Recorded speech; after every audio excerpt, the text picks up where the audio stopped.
C'est l'heure du journal de la mi-journée sur RTI 1. Bonjour à tous, voici le sommaire. En Côte d'Ivoire, la conférence de presse du procureur de la République, Richard Adou, au palais de justice dans la commune du Plateau. La rencontre a porté sur les violences survenues dans certaines localités du pays lors de l'élection présidentielle de 2020. À noter 85 morts et près de 500 blessés. Toujours en Côte d'Ivoire, le départ à la retraite pour 198 fonctionnaires de police. Ils ont reçu il y a quelques jours lors d'une cérémonie d'échec et attestation de paiement de logement, une initiative du Fonds de prévoyance de la police nationale. Enfin au Mali, début hier de la phase finale des assises nationales de la refondation. En Côte d'Ivoire, donc, 85 morts et près de 500 blessés dans les violences survenues lors de l'élection présidentielle de 2020. Des chiffres annoncés hier par le procureur de la République, Richard Adou, pendant une conférence de presse au palais de justice dans la commune du Plateau. Selon le procureur de la République, Richard Adou, toutes les personnes dont la culpabilité pourrait être retenue au cours des procès à venir vont subir la rigueur de la loi pénale. Les explications de Abou Sanogo. Le procureur de la République, Adou Richard Christophe, présente le rapport de l'unité spéciale d'enquête mise en place pour faire la lumière sur les événements survenus à l'occasion de l'élection présidentielle d'octobre 2020, qui ont fait officiellement 85 morts et près de 500 blessés dans le pays, entre août et novembre 2020. Selon Adou Richard Christophe, des investigations ont été menées pour apporter une réponse judiciaire appropriée aux infractions graves commises. Les investigations menées par les agents enquêteurs de cette unité et qui se sont déroulées sur 6 mois sous la direction du procureur de la République d'Abidjan ont permis de comprendre les principaux incidents graves survenus dans plusieurs villes, notamment Daoukro, Divo, Bonois, Abidjan, Yamsoukro, etc., et de situer les responsabilités de diverses personnes, soit en tant que commanditaires, soit en tant qu'auteurs matériels des faits. Plusieurs personnes ont été interpellées.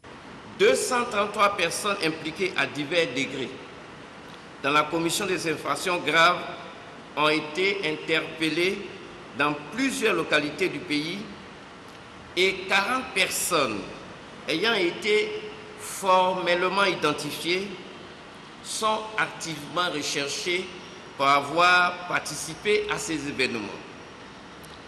La grande majorité de ces personnes a bénéficié d'une mise en liberté provisoire ou a été placé sous contrôle judiciaire.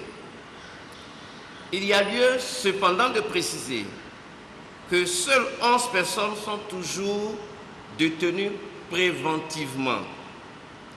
Il s'agit des personnes présumées avoir commis des crimes gravuleux comme la décapitation du jeune Nguessan Kofi Toussaint à Daoukro, le meurtre de l'adjudant Sanogo Seydou atteint par balle à la tête, ainsi que des auteurs présumés des meurtres perpétrés à Dabou.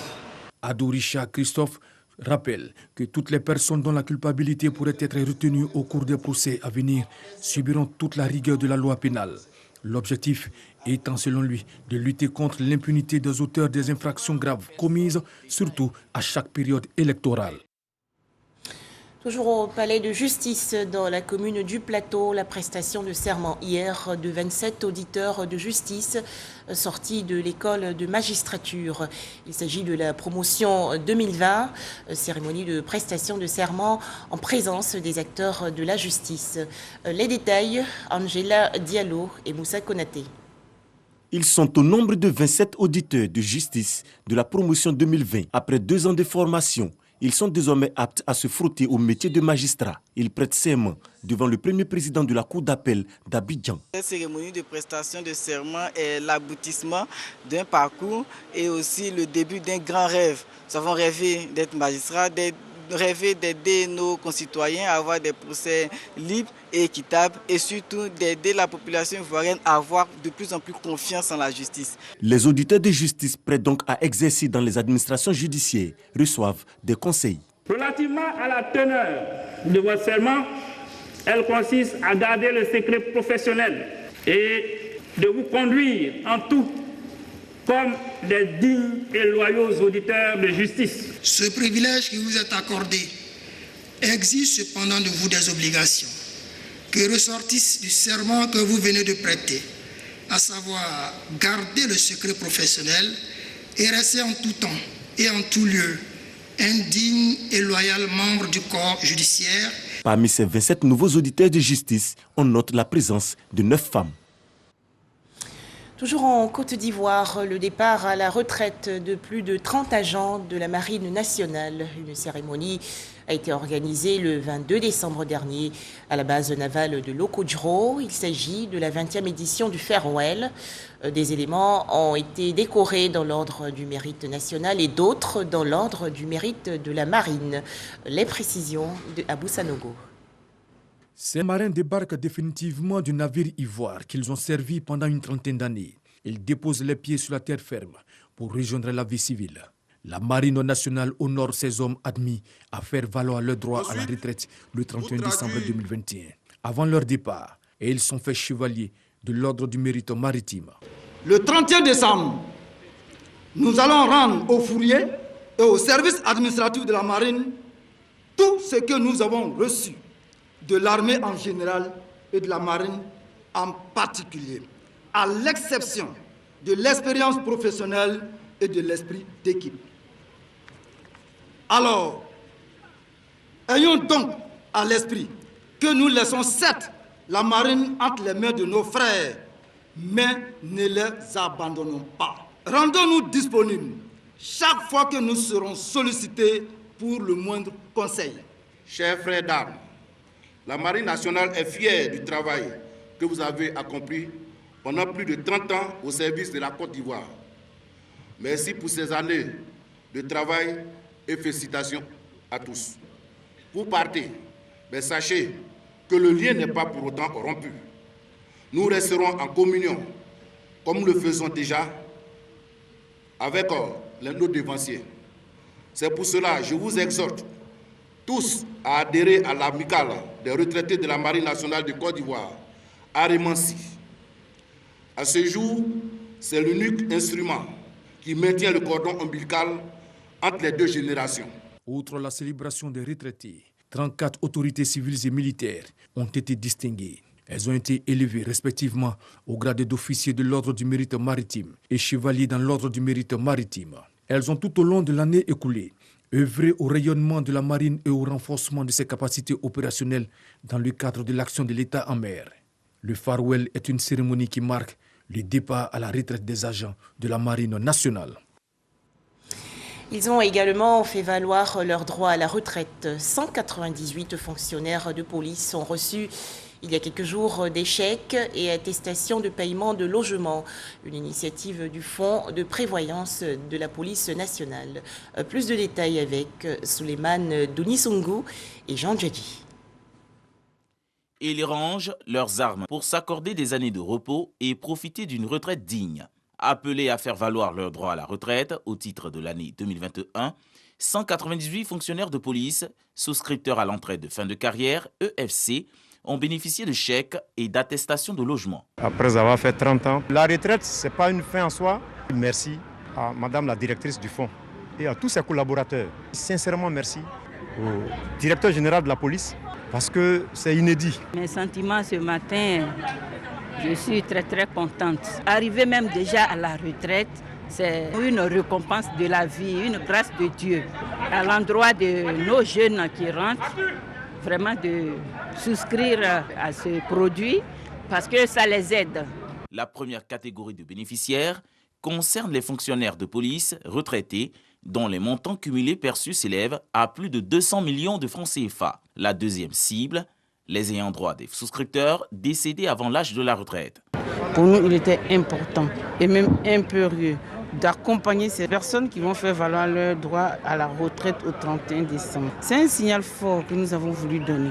Un message à tous les récipiendaires pour leur dire qu'il faut avoir confiance au fonds.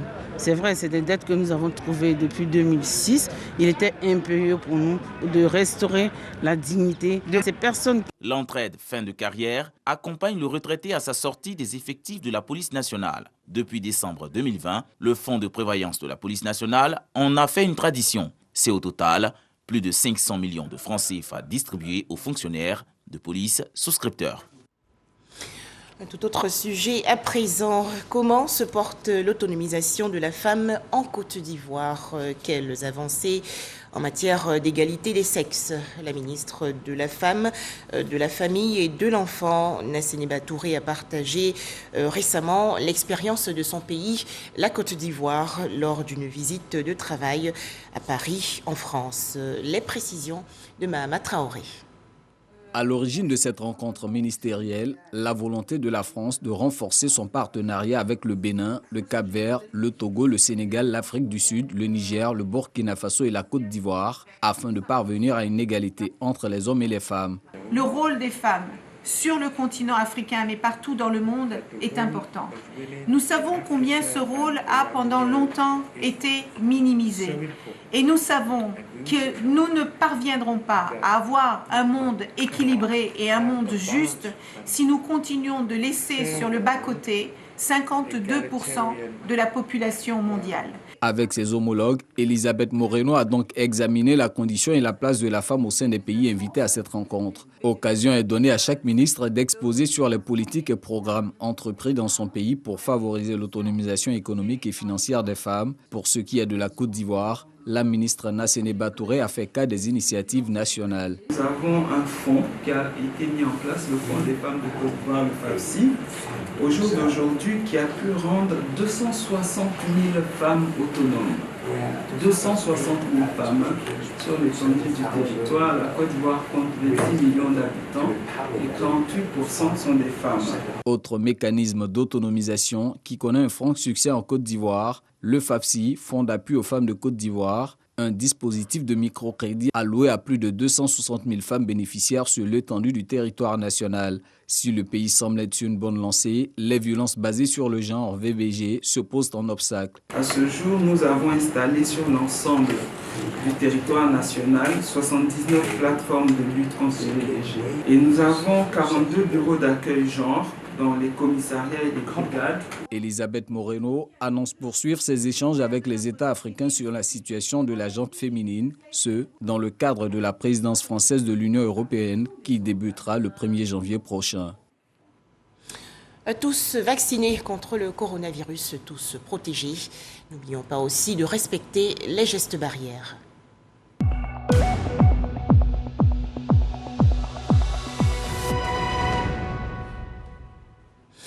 98 nouveaux cas de coronavirus enregistrés hier en Côte d'Ivoire, annonce faite par le ministère de la Santé, de l'Hygiène publique et de la couverture maladie universelle.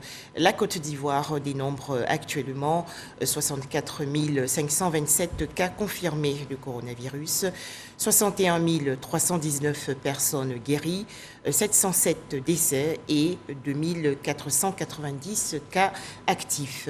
À noter que le 26 décembre dernier, 58 410 doses de vaccins ont été administrées, soit un total de 6 880 630 doses du 1er au 26 décembre 2021.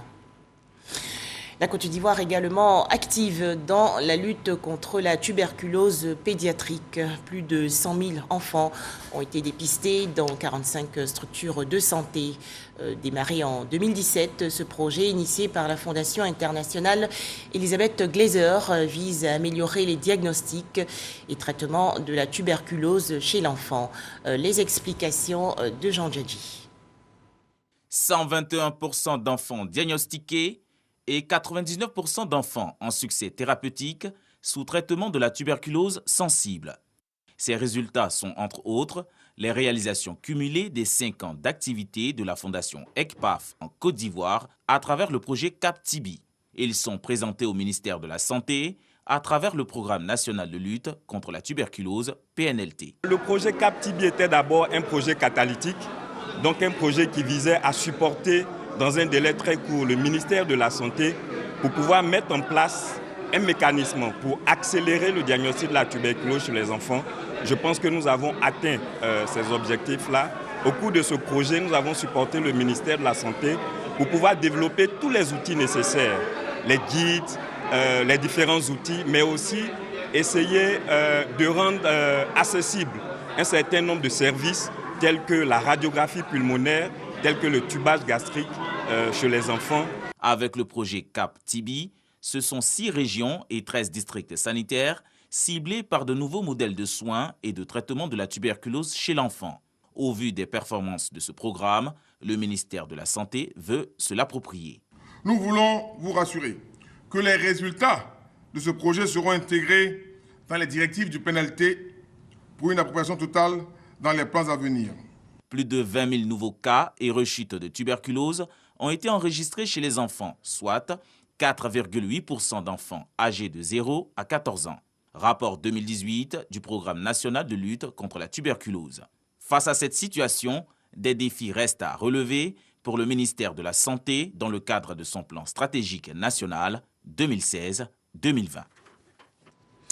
Toujours au chapitre santé, la cérémonie de port de blouse de 954 étudiants de l'antenne de l'Institut national de formation des agents de santé de Korogo dans la région nord du pays. Ces 954 étudiants intègrent ainsi la grande famille des agents de la santé de Côte d'Ivoire. Les détails à Mississoko.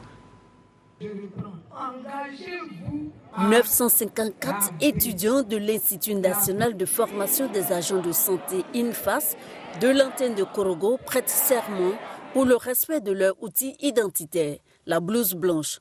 Composée de 173 auxiliaires de santé, 781 infirmiers et sages-femmes, ces étudiants portent cette tenue pour la première fois. La blouse blanche symbolise la pureté, l'humilité et la persévérance au travail. Vos ancêtres professionnels l'ont voulu blanche pour conditionner votre physique à la propriété, votre esprit et votre conscience à la pureté, à l'honnêteté et à la sincérité. Soyez fiers de la porter. La blouse doit être toujours propre. En elle, le malade identifie son prestataire, mais aussi elle lui permet d'être rassuré. De ce fait, nous, agents de santé, devons garder cette pureté sur la blouse et dans nos cœurs pour pouvoir prodiguer des soins de qualité et humanistes. Ces étudiants suivront une formation de 3 ans qui leur permettra d'intégrer le corps médical, d'où les conseils avisés du parrain Acéfiul de la 29e promotion des étudiants infirmiers et sages-femmes et de la 2e promotion des auxiliaires. Je voudrais que nous soyons animés par la bonne confiance dans le travail et que nous nous éloignions de tout ce qui est acte de raquette et de mauvaise moralité dans les établissements sanitaires. Ouvert en 1994 avec moins de 100 étudiants, l'antenne de l'INFAS de Korogo compte aujourd'hui 1753 étudiants. Autre actualité et direction Grand Bérébi dans la région ouest du pays. Dans cette localité se trouve la tombe du grand-père du feu premier président de la République du Ghana, Kwame Nkrumah. Ce site offre ainsi une opportunité touristique. Pour en parler, Noël Gnagno. Rock, un village du périmètre communal de Grand Bérébi. Il est situé à une dizaine de kilomètres de la commune et à 1 heure de San Pedro, la capitale régionale. Au nombre des curiosités à découvrir dans ce village, cette tombe. La tombe du grand-père de feu Kwame Nkrumah, le premier président ghanéen. C'est le père de Kwame Nkrumah. Il parle Gros, qui a fait Gros Yuru, et Yuru, qui est le père de Kwame Nkrumah. Notre interlocuteur du jour nous situe sur l'historique de la tombe. Nous avons reçu un blanc en 70, dans le temps, avec les vieux, qui a parcouru toute la région des Grands Bérébi. Il est resté à Rogue pendant près de 10 ans. Et au moment où il posait les questions aux parents, un cousin de Kwame Nkrumah était mort au Libéria. Donc, les sœurs de Kwame Nkrumah qui étaient au Libéria l'ont accompagné. Et il a croisé ces femmes-là. C'est les femmes-là même précisément qui leur ont donné tous les renseignements. Et il a fait le livre. C'est à partir du livre que j'ai appris ça.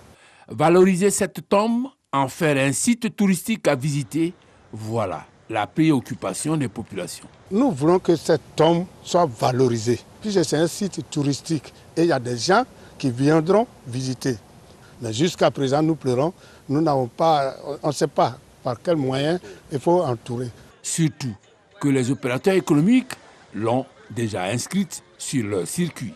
Ça fait partie des sites touristiques que nous proposons, au même titre que d'autres sites naturels, qui est la visite sur la rivière Néro pour aller à la rencontre des singes, d'aller aussi à Tabaoulé pour aller voir les piscines naturelles, ou bien de les emmener sur les grandes plages qui sont juste à côté de l'hôtel pour aller voir au moment des pontes des tortues marines, d'aller observer les pontes des tortues marines.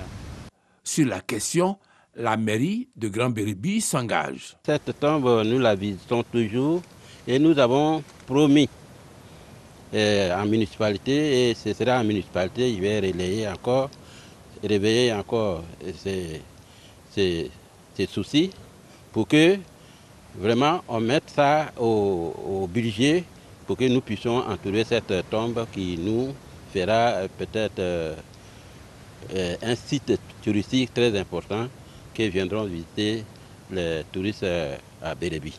Au-delà de cette action, la mairie veut exploiter son potentiel touristique avec intelligence parce que Grand Bérébi est grosse d'opportunités. Nous avons des cascades ici, au niveau de la Dodo, précisément à Traillé. Il y a la cascade de la Dodo. Ce n'est pas seulement à la Nawa que nous avons les cascades ou bien à Man, mais à Bérébi, nous avons les cascades ici aussi.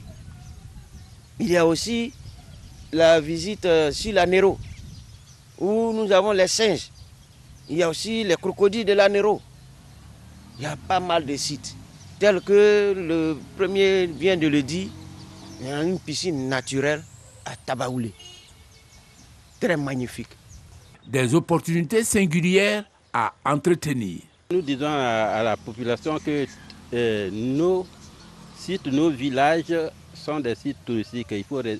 Avec bon cœur, il faut recevoir tous les étrangers qui viendront pour attirer suffisamment de personnes qui veulent visiter nos pays, notre région.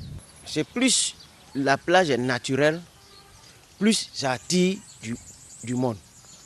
Les Européens, par exemple, ils ont vu plusieurs choses, mais ils ont besoin du naturel. Et c'est ce qui fait la particularité des plages des Grands Bérébi.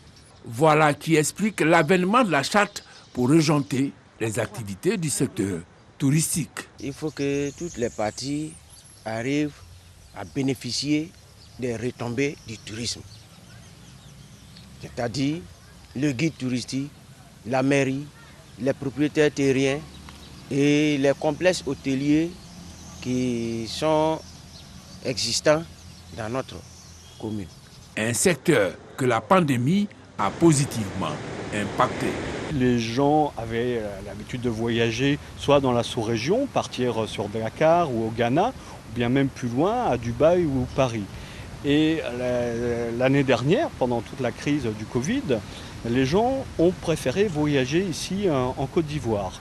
Donc ils partaient à Yamoussoukro, ils partaient à Amman, ils partaient à Bouaké, et puis sur la région du Bassa-Sandra, San Pedro, puis à Grand Bérébi. Le sud-ouest de la Côte d'Ivoire, hier parent pauvre du tourisme, est en train de sortir la tête de l'eau au grand bonheur des communes comme celle de Grand Bérébi. La cohésion sociale célébrée récemment lors de la 9e édition du Festival des Arts et Cultures du Bounkani dans le nord-est du pays. Ces festivités visent à promouvoir davantage le riche patrimoine culturel de la région du Bounkani. Le point dans ce reportage de Herman Niamien.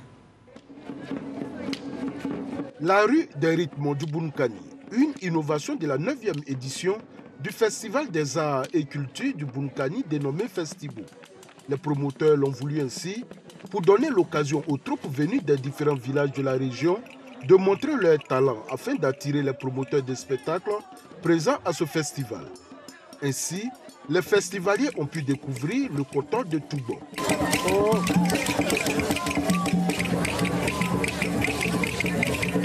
La Sengo de Lambira. Le Kroubi de Kamarassou. Et bien d'autres danses qui ont tenu en haleine le nombreux public venu participer à cet événement culturel. La rue des rythmes, ça a été inspiré de quelques festivals que nous avons quand même vus dans la sous-région.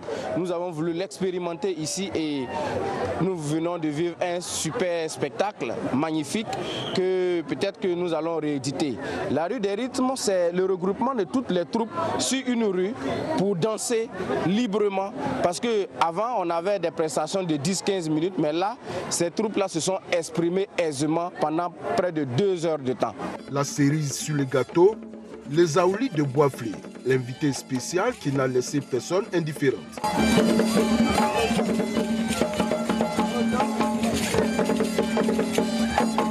Nous avons reposé notre économie pendant très longtemps sur l'agriculture. Nous ne sommes pas encore riches, mais nous sommes plus très pauvres. Mais essayons autre chose pour voir si nous ne pouvons pas changer la donne. À travers le Festibo, nous venons dire aux populations de Bouna que le Massa va renaître de ses cendres. Nous avons vu un beau spectacle, mais il faille que ces spectacles que nous voyons aujourd'hui soient des spectacles qu'on puisse vendre à l'extérieur. Et pour vendre à l'extérieur, le Massa a décidé de mettre un accent particulier à la formation. Pour les années à venir, le Festival des Arts et Cultures du Bunkani Festibo se tiendra tous les 2 ans. Une biennale voulue par les initiateurs pour enrichir davantage le contenu de ce festival qui demeure la plus grande attraction culturelle du Bunkani. D'Aloa, dans la région centre-ouest du pays, des leaders de jeunesse ont bénéficié récemment d'une formation. Les travaux ont porté sur la culture de la paix et la cohésion sociale. C'est une initiative de l'organisation non gouvernementale Nzama Center, soutenue par l'ambassade des États-Unis en Côte d'Ivoire. Pour en parler, Kader Sogodogo de RTI Bouaké. La culture de la paix est une quête perpétuelle. Elle concerne tout le monde, mais un peu plus la jeunesse, très souvent présente sur tous les terrains de violence. L'ONG Nzama Center for Peace Building, dans le cadre de son projet Sport pour la paix et la transformation sociale, outille des leaders de jeunesse sur la culture de la paix afin d'instaurer une cohésion sociale durable. Nous avons remarqué et nous avons été aussi témoins de ce qui s'est passé par rapport aux crises passées, les crises politiques et autres. Et plus précédemment pour les attaques qui ont eu lieu dans la région nord de la Côte d'Ivoire. Donc nous avons pensé à mettre quelque chose en place pour éviter qu'il y ait une propagation de ces attaques-là. Cet atelier de formation ou de renforcement des capacités permettra certainement aux jeunes, de développer ce potentiel-là pour promouvoir véritablement la paix dans notre région. Le sport, facteur de cohésion sociale, était au programme. Maracana, handball et basketball ont permis à de nombreux jeunes de s'épanouir sur le terrain. Et pour terminer, l'actualité nationale, ce tournoi de football à Grand Bassam dans la région sud du pays. Objectif, célébrer la paix et prôner la réconciliation. Alors, 16 équipes ont participé à cette compétition, mais qui est donc l'heureuse gagnante. Découvrons-la dans ce reportage de Konaté Ngamblé et Jean-Sylvain Risso du service sport. Il est 16h ce dimanche 19 décembre 2021. Le terrain de Maracana du Carrefour Jeunesse de Grand Bassam est plein à craquer. Autorités administratives, élus locaux, guides traditionnels et religieux, personne n'a voulu manquer ce grand rendez-vous sportif dédié à la paix et à la réconciliation. Pour la réconciliation, la cohésion sociale et la paix et l'union en toutes les communautés à Bassam ici. Donc, vous voyez, avec tout ça, nous sommes dans l'obligation d'être là pour parler de paix, surtout et surtout le développement de la Côte d'Ivoire. Dans les tribunes, l'ambiance est assurée par les supporters venus pousser leur équipe à la victoire. Au terme d'un match très relevé, Massa FC en blanc s'impose 1-0 face à Congo 3-A. Enlevés de rideau, les éléphants champions d'Afrique 1992 ont disposé de l'équipe des délégués RHDP de Grand Bassam 1-0. Une tribune choisie par les autorités qui ont salué l'initiative des jeunes avant d'exhorter les populations à cultiver le vivre ensemble, la solidarité et la réconciliation, gage d'un développement harmonieux et durable. À l'heure des récompenses, les différents acteurs de cette première édition ont été largement honorés. L'équipe Fair Play, le meilleur buteur et le meilleur joueur ont tous été primés par les ex-internationaux Emmanuel Adebayor, El Hadji Diouf et Asamoah Gyan avant que le capitaine de Massa FC ne reçoive le joyau portant le nom du chef de l'État, Alassane Ouattara, une enveloppe d'une valeur d'1 million de francs CFA des mains de Fidel Sarasoro, patron de la compétition. Débutée le 24 novembre 2021, 16 équipes ont participé à cette compétition destinée à renforcer la paix et la cohésion sociale à Grand Bassam. Rendez-vous est pris l'année prochaine pour la 3e édition. En image, le Mali, début hier de la phase finale des assises nationales de la refondation. Jusqu'au 30 décembre prochain, les représentants des régions sont rassemblés à Bamako, la capitale, pour faire la synthèse des recommandations formulées depuis le début du mois aux différents niveaux des collectivités territoriales. Objectif, déterminer les principales réformes institutionnelles à mener et surtout fixer la date des futures élections présidentielles et législatives qui doivent marquer la fin de la transition militaire. Voilà, c'est la fin de ce journal. Merci de votre attention. Merci de l'avoir suivi.